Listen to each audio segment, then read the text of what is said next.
তুমি কার কথায় ডিপ্রেশনে আছো? তুমি কার কারণে তুমি দুঃখে কষ্টে জীবন যাপন করছো? বোন আমার, তুমি সারা রাত কার কথায় কাঁদো? বাবা, তোমার বড় ভাই তোমার জন্য কত সুন্দর চাকরিজীবী, ভালো কাজকর্ম করে, সম্মানী বংশ থেকে তোমার জন্য পাত্রের সন্ধান নিয়ে এসেছে, অথচ তুমি পরোয়া করো না। কার জন্য? তুমি কোন ছেলের গালিতে তুমি কষ্ট পাও, আর কোন ছেলের কোমল কথায় তুমি আনন্দ পাও? কে সে তোমার? তুমি কার কথায় সারা রাত জেগে থাকো? তুমি কার কথায় সারা রাত আনন্দে উৎফুল্ল থাকো, উৎসাহী থাকো, আর সারা রাত তুমি কার কথায় কষ্টে তোমার রাত অতিবাহিত করো? যেই ছেলের কথায় তুমি জীবন দিতে চাচ্ছ, যার কথায় তুমি সারা রাত জেগে থাকো খুশিতে অথবা দুঃখে অশ্রু ভেজাও, যেই ছেলের সাথে তুমি পালিয়ে যাওয়ার প্ল্যান করো, অথচ তোমার বাবা তোমার জন্য উত্তম কাউকে নিয়ে এসেছে, সে কে? কে সেই ছেলে যার কথা তুমি এত কষ্ট পাও? ভাই আমার, তুমি কার জন্য তোমার জীবন নষ্ট করতেছো? মেয়েটা পর্দাসীন না? পর্দাসীন হলে সে তোমার সাথে কিভাবে কথা বলে? ধার্মিক হলে সে, তুমি পরপুরুষ, তোমার সাথে কিভাবে কথা বলে? বোন আমার, ছেলেটা খুব ভালো না? তোমাকে তাহাজ্জুদে জাগায়, তোমাকে বোরখা পরায়, তোমাকে ছুরা মুখস্থ করায়, তোমাকে কোথাও বেড়াইতে যেতে না করে, খুব ভালো ছেলে। হুজুর না? সে হুজুর হলে তোমার সাথে কথা বলে কিভাবে? তার রব তাকে বলেছে চক্ষু নিচে রাখতে। সে ধার্মিক হলে তোমার সাথে কিভাবে কথা বলে?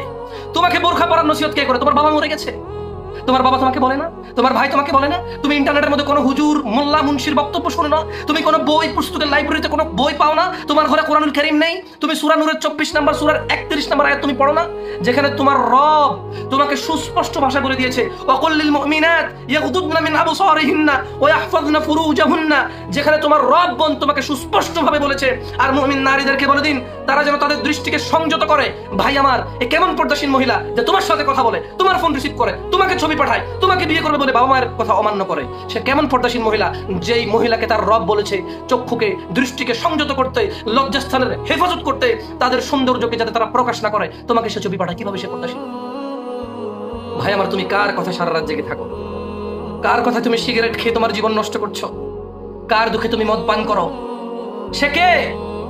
ওই মেয়ে কে যার কথার কারণে তুমি সারাদিন উদাসীন থাকো? সলা নাই, যাকাত নাই, সিয়াম নাই।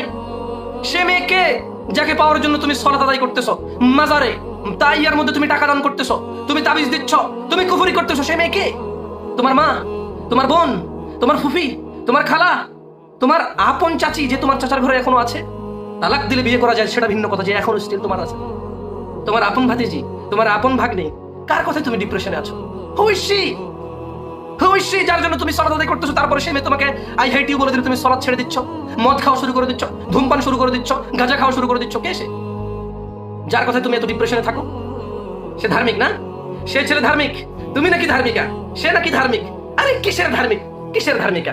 যেখানে কথা বলা নিষেধ, তাকানো নিষেধ, দেখা নিষেধ, যেখানে মেলামেশা নিষেধ, যেখানে এরকম কল্পনা করা নিষেধ, যেখানে চিন্তা করা পর্যন্ত নিষেধ। লা তাকরাবুজ জিনা, ইসলামে একমাত্র একটা অপরাধ যেই অপরাধের কাছে যাওয়ার নিষেধ আছে, বাকি সব অপরাধ, ইভেন শিরক, শিরকের ব্যাপারে বলা আছে লা তুশরিক বিল্লাহ, আল্লাহর সাথে শিরক করিও না। একমাত্র অপরাধ জিনা, যার ব্যাপারে বলা আছে লা তাকরাবুজ জিনা, জিনার কাছেও যেও না। তুমি কি মনে করছো সে ধার্মিক তোমাকে তাহাজ্জুদ পড়াবে? সে ধার্মিকে তোমাকে সে সিগারেট খেতে না করে 5 ওয়াক্ত নামাজ পড়তে বলে? মেয়ে মাদ্রাসায় পড়েছে, মেয়ে অনেক ধার্মিক, মেয়ে বোরখা পরে, কেউ ওর চোখ দেখে নাই। কেউ যদি ওর চোখ না দেখে, ও যদি এত ধার্মিক হয়, ও যদি এত ভালো হয়, তুমি কিভাবে তার প্রেমে পড়ো? তোমার সাথে সে কিভাবে কথা বলে? তোমাকে একটা কথা বলি বোন, তোমার বয়স 15, ছেলের বয়স 18, এখন তোমার বয়স 25, ছেলের বয়স 28। তোমার সাথে ছেলে কথা বলে 10 বছর। বলো তো, ওই ছেলে তোমার সাথে 10 বছর কথা বলেছে, ওই ছেলের সাথে তুমি কোনো বিবাহের সম্পর্ক ছিল? তোমার ভাই লাগতো সে, তোমার বাপ লাগতো সে, তোমার চাচা লাগতো সে, তোমার মামা লাগতো সে? তোমার সাথে 10 বছর কথা বলেছে, তুমি এটাকে অন্যায় মনে করনি, তুমি এটাকে খারাপ মনে করনি। ওই ছেলের জন্য তো 4টা বিবাহ জায়েজ। তোমাকে আজকে বিবাহ করার পরে যদি কালকে আরেকটা মেয়ের সাথে 10 বছর কথা বলে, তুমি কেন অন্যায় মনে করো? কেন তুমি অন্যায় মনে করো? তোমার বয়স 15, তার বয়স এখন 28, তোমার বয়স এখন 25। 10 বছর সে কি সম্পর্কে তোমার সাথে কথা বলেছে? 10 বছর সে কোন সম্পর্কের ভিত্তিতে তোমার সাথে কথা বলেছে? 10 বছর যখন সে তোমার সাথে বিবাহ সম্পর্ক না থাকার কারণে সে কথা বলছে, তুমি তাকে খারাপ মনে করনি। যেদিনই তোমাকে বিয়ে করলো, 2 বছর পরে অন্য কারোর সাথে কথা বলে, তুমি মনে করো যে ও এটা তো খুব খারাপ, বাজে চরিত্র, দুশ্চরিত্র, একে তালাক দেওয়া উচিত, একসাথে সংসার করা উচিত না। কেন? বাজে চরিত্রের পুরুষ, সে ঘরে বউ রেখে আরেকজনের সাথে কথা বলে। আরে তার জন্য তো 4টা বিবাহ জায়েজ, যদি তার তৌফিক থাকে 2টা বিবাহ জায়েজ, 3টা বিবাহ জায়েজ, 4টা পর্যন্ত জায়েজ, যদি তার অর্থ সম্পদ সব দিকে তৌফিক থাকে। বিবাহ করা ছাড়া তোমার সাথে 10 বছর কথা বললে অন্যায় না, বিবাহ করার পরে কারোর সাথে কথা বললে অন্যায়। শোনো বোন, আমি বলছি না যে বিবাহ করার পরে কারোর সাথে কথা বলা নেই, আমি বলছি না যে বিবাহ করার আগে কথা বলা কোনো মেয়ের সাথে ন্যায় না অন্যায়, আর বিবাহের পরে অন্য মেয়ের সাথে আরেক বিবাহ করার জন্য কথা বলা নাই, এটা আমি বলছি না। তুমি ভুল বুঝে নিও না আমাকে, তুমি আমার কথাকে ভুল ভাবে নিও না। আমি বলতে চাচ্ছি, তুমি যদি তার স্ত্রী হও, তোমাকে রেখে যদি সে অন্য কোনো মহিলার সাথে কথা বলে বিয়ে করার জন্য, তুমি তাকে দুশ্চরিত্র বলো, মনে রেখো তুমি তার বিবাহিতা স্ত্রী না। তোমাকে সে এখনো বিয়ে করেনি, তোমার সাথে সে কথা বলে সে একটা দুশ্চরিত্র। বোন আমার, তুমি এই ছেলের ফাঁদে পড়তেছো। বোন আমার, তুমি এর মতো নোংরা দুশ্চরিত্র, বাজে চরিত্র, যে পুরুষ নামে কলঙ্ক, যে পুরুষই না। পুরুষ হলে সে চিন্তা করে আমাকে বিয়ে করতে হবে, আমাকে আমাকে কাজ করতে হবে, পড়ালেখা করতে হবে, কাজকর্ম শিখতে হবে, কোনো একটা কর্মস্থল করতে হবে, আমাকে বিবাহের যোগ্য হতে হবে, আমাকে স্বামী হওয়ার যোগ্য হতে হবে, আমাকে পুত্র হওয়ার যোগ্য হতে হবে। কোন পুরুষ যদি সুপুরুষ সেরকম চিন্তা করে। তুমি বলছো ছেলে খুব ভালো, ধার্মিক, 5 ওয়াক্ত সালাত পড়ে, মুখে দাঁড়িয়ে, দিনী ভাই নাকি তোমার? তোমাকে বিয়ে করে আরেকজনের সাথে কথা বললে সে দুশ্চরিত্র, তোমাকে বিয়ে করা ছাড়া সে তোমার সাথে 5 বছর কথা বলে সে সুচরিত্র। মেয়েটা খুব পর্দাসীন। আমার ভাই আমাকে বলছে যে এরকম মেয়ে আর পাবো না। ওরে বাপ রে বাপ, পর্দাসীন হলে তোমার সাথে কথা বলে কিভাবে? তোমাকে বিয়ে করবে সে বলে কিভাবে? তার বাপ বাইচে আছে, তার বাপ মরে গেছে, তার বাপকে বলুক সে, তার বাপকে বলুক। বোন আমার, এই দুশ্চরিত্র, বাজে চরিত্রের বেকার, অলস, নির্বোধ, হাবাগোবা এই ছেলের কথায় তুমি তোমার জীবন নষ্ট করিও না। বোন আমার, তুমি ওর কথায় কেন ডিপ্রেশন আছো? কেন তোমার বাবার উত্তম প্রস্তাব মেনে নিচ্ছ না? বোন আমার, বোন আমার, রব তোমাকে বলেছে, ওয়াকুল লিল মুমিনাত ইয়াগুদুদনা মিন আবসারিহিন্না ওয়া ইয়াহফাযনা ফুরুজাহুন। বোন আমার, রব তোমাকে বলেছে তোমার নজর তুমি নিচে রাখো, তোমার লজ্জাস্থানের হেফাজত করো। তুমি মনে করো সে তোমার সাথে ঘুমাইলে বুঝি তোমার ইজ্জত চলে গেছে, তুমি তার সাথে কথা বললে বুঝি তোমার ইজ্জত যায় না? বোন আমার, বোন আমার, তুমি তার কথায় তোমার জীবন নষ্ট করবা? শোনো, সে যখন তোমাকে আই লাভ ইউ বলে, ভালোবাসি বলে, ময়না টিয়া ঘুঘু ডাকে, তখন সে ভালো। যখন সে তোমাকে উল্টাপাল্টা বলে তখন সে খারাপ। কেমন কথা? সে কে? সে তোমার সম্পর্কে কি লাগে আমি বুঝি না। বোন আমার, অন্যায় আমরা সবাই করতে পারি। আমি বলছি যে ফিরে আসো। আমি বলছি না যে আমরা সবাই জমজমের পানির মতো পবিত্র। আমি বলছি না যে আমরা বাইতুল্লাহর মতো পবিত্র।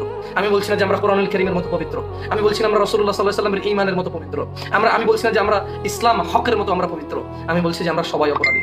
আমি বলছি যে right now, from here, return, তুবু ইলাল্লাহ তাওবাতান নাসুহা, আসা রাব্বুকুম।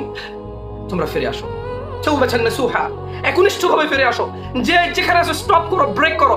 ভাই আমার বোনটা ভালো হতে চায়, সে তোমাকে বলেছে আল্লাহ এটা অপছন্দ করে, তোমার সাথে আমি কথা বলতে পারবো না, তুমি আমার বাপের সাথে কথা বলো। যদি বাপের মনে হয় তোমার সাথে আমার সংসার চলবে, ওকে, যদি না হয় তুমি আল্লাহকে ভয় করে চলে যাও। তুমি আমার বোনকে আর ফোর্স করিও না ভাই, সে আল্লাহর জন্য তোমাকে ছেড়ে দিছে। ভাই আমার, বোনটা আমার আল্লাহর জন্য তোমাকে ছেড়ে দিছে, তুমি ফোর্স করিও না। তুমি আত্মহত্যা করবে এটা বলিও না ওকে, তুমি বলিও না হাত কেটে ফেলবা। তুমি কি জানো তোমার জন্য কল্যাণ আছে কিসে? বোন আমার, এই দুশ্চরিত্র ছেলের সাথে তুমি সম্পর্ক রাখিও না, খবরদার। সে যদি ভালো হয়ে যায় তুমি তার সাথে সম্পর্ক রাখিও না। তুমি আজকে ফিরে আসো। দেখো, আমি তোমাকে বলবো, অপরাধ আমরা সবাই করি, মনে রাখবা, অপরাধ থেকে যে ফিরে আসে সেই প্রকৃত মানুষ। কুল্লু বনি আদম খাত্তাইন, আন্না নবী সাল্লাল্লাহু আলাইহি ওয়াসাল্লাম ইয়াকুল কুল্লু বনি আদম খাত্তাইন, প্রত্যেক আদম সন্তান ভুল করে, ও খায়রু খাত্তাইন আত-তাওয়াবিন, ওই ভুলকারী সবচেয়ে উত্তম, পছন্দের, আল্লাহর প্রিয় ভুলকারী যে ভুল করার পরে ফিরে চলে আসে ভুল থেকে। ভাই আমার, তুমি ফিরে আসো। বোন আমার, তুমি ফিরে আসো। ওই ছেলে ভালো না যে তোমার সাথে বিবাহের পূর্বে কথা বলে। ওই ছেলে ওইরকম মন্দ। কোন পুরুষ ঘরে বউ রেখে অন্য মহিলার সাথে কথা বললে, অন্য মহিলার সাথে পার্কে গেলে, অন্য মহিলার সাথে চা কফি আড্ডায় গেলে যত খারাপ, এই পুরুষটা বিবাহের আগে তোমার সাথে কথা বলে, এই পুরুষটা সেম অত খারাপ। ভাই আমার, এই মেয়েটা অত খারাপ। তার হাজবেন্ড, যে মহিলার হাজবেন্ড বিদেশে, যে মহিলার হাজবেন্ড ঢাকায়, যে মহিলার হাজবেন্ড তার ঘরে, অথচ সে অন্য পুরুষের সাথে কথা বলে, চা খেতে যায়, চিঠি পাঠায়, মেসেজ দেয়, ভিডিও কলে কথা বলে, ছবি পাঠায়। এই মেয়েটা অত খারাপ যে বিবাহের পূর্বে তোমার সাথে কফি খেতে যায়, তোমার সাথে চিঠি দেয়, তোমার সাথে ছবি দেয়, তোমার সাথে ঘুরতে যায়। এই মহিলাটা অত খারাপ। তোমরা দুইজন খারাপ মিলে কোনো ভালো কিছু আনতে পারবে না। আল্লাহর জন্য ছেড়ে দাও, উৎসর্গ করে দাও আল্লাহর জন্য। আল্লাহর কাছে উত্তম চাও, আল্লাহ উত্তম দেবে। তুমি কি চাইবা? পুরো পৃথিবীর মানুষ আর জিন যদি একটা মাঠে একত্রিত হয়, আর প্রত্যেকের হালাল মনোবাসনা, চাহিদা, ইচ্ছা আল্লাহর সামনে তুলে ধরে, আল্লাহ যদি সব জিন মানুষ সবার যত যার চাহিদা আছে সব পূরণ করে, আল্লাহর ভান্ডার থেকে এতটুকু কমবে না যতটুকু সাগরের মধ্যে সুই ডুবি উঠায় ফেললে কমে, এতটুকু কমবে না। তুমি আল্লাহর কাছে চাও, ওই মেয়েকে চাওয়ার দরকার নাই। তুমি বলো রব্বানা হাব লানা মিন আজওয়াজিনা ওয়া যুররিয়াতিনা কুররাতা আয়ুন ওয়াজআলনা লিল মুত্তাকিনা ইমামা। ও আল্লাহ, এমন স্ত্রী সন্তান দান করিয়েন যাদেরকে দেখলে চক্ষু জুড়িয়ে যায়। তুমি এর নাম ধরে চাওয়ার দরকার নাই। বোন আমার, তুমি চাও ও আল্লাহ এমন স্বামী, এমন সন্তান দান করুন যাদেরকে দেখলে চক্ষু জুড়িয়ে যায়। আমি আর বেশি কথা বললাম না। তুমি এই দুশ্চরিত্র ছেলের পিছা ছেড়ে দাও। এ হচ্ছে ওইরকম দুশ্চরিত্র যে বউ রেখে অন্য মেয়ের সাথে কথা বলে যত দুশ্চরিত্র, এই বিয়ে করার আগে তোমার সাথে কথা বলে সেম দুশ্চরিত্র। ভাই, তুমি মেয়েকে বাদ দিয়ে দাও। এ কিসের বোরখা পরে, এ কিসের মাদ্রাসায় পড়ো ছাত্রী, এর বাপ কিসের মোল্লা, এর বাপ কিসের মুফতি। আমি বলছি না যে তোমরা এগুলো জড়িয়ে, যারা জড়াওনি তারা জড়ায় না, যারা জড়িয়ে গেছো শোনো, যেহেতু জড়িয়ে গেছো বাদ দিয়ে দাও। দেখো পরিবারের সাথে কথা বলে দেখো, বাট ফোর্স করার দরকার নেই। পরিবারের সাথে কথা বলে দেখো, যদি হয় হয়ে গেল। তুমি নিজেকে পুরুষ হিসেবে তৈরি করো, তুমি বিবাহের যোগ্য তৈরি করো নিজেকে। মেয়ের বাপই তোমার কাছে মেয়ে বিয়ে দেবে। বোন আমার, তুমি নিজেকে এতটা যোগ্য করো যে ছেলে তোমার পিছে ঘুরে লাভ নাই, তুমি জবাব দিচ্ছ না। তুমি ছেলের সাথে কথা বলো না, ছেলের বাপ আসবে তোমার বাপের কাছে, কারণ তুমি তোমার এতটুকু সৌন্দর্য রাখো। তুমি বোন আমার, তুমি তোমার চরিত্রকে এতটা সুন্দর করো, ছেলে তো তোমার পিছে পিছে ঘুরবে, ছেলের বাপ তোমার বাপের পিছে পিছে ঘুরবে যে ভাই সাহেব মেয়েটা আমার লাগবে আমার ছেলের জন্য। তুমি নিজেকে এতটা সুন্দর করো, ছেলে তোমার পিছে ঘুরবে, এতে কিচ্ছু আসা যায় না। যৌনতা যার ভিতরে আছে সে বিপরীত লিঙ্গের প্রতি আকর্ষিত হয়। তোমার সৌন্দর্য আর পর্দা কি এখানে কি অবদান রাখে? তোমার সৌন্দর্য, তোমার পর্দা তখন অবদান রাখে যখন ছেলে তোমার পিছে পিছে না করে ছেলের বাবা তোমার পিছে পিছে করবে।